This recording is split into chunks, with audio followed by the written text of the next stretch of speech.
సాగు ఎంత పడావు ఎంత రైతు భరోసా కోసం లెక్కలు తీస్తున్న వ్యవసాయ శాఖ గత ప్రభుత్వంలో పడావు భూములకు సాయం ఇప్పుడు పడావు భూములకు ఆపేస్తే ఏటా 3750 కోట్లు స్వాహా.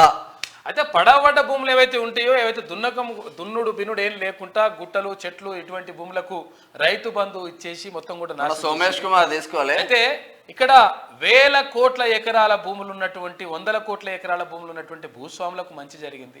కానీ నిజంగా జరగాల్సింది ఎవరికి అంటే రైతుకు జరగాలి. ఆ రైతు అంటే ఎవరు అంటే ఇక్కడ కౌలు రైతే అవుతాడు. తర్వాత ఎవరైతే పంట సాగు చేసి భూమిని సాగు చేసి తర్వాత అక్కడ నుంచి పంట తీస్తారో మట్టి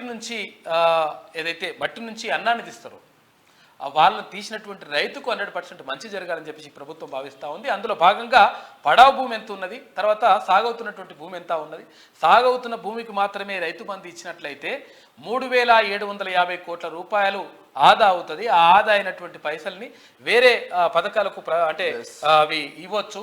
అందుకని చెప్పేసి దానిపైన ప్రభుత్వం ఆలోచిస్తూ ఉందంట.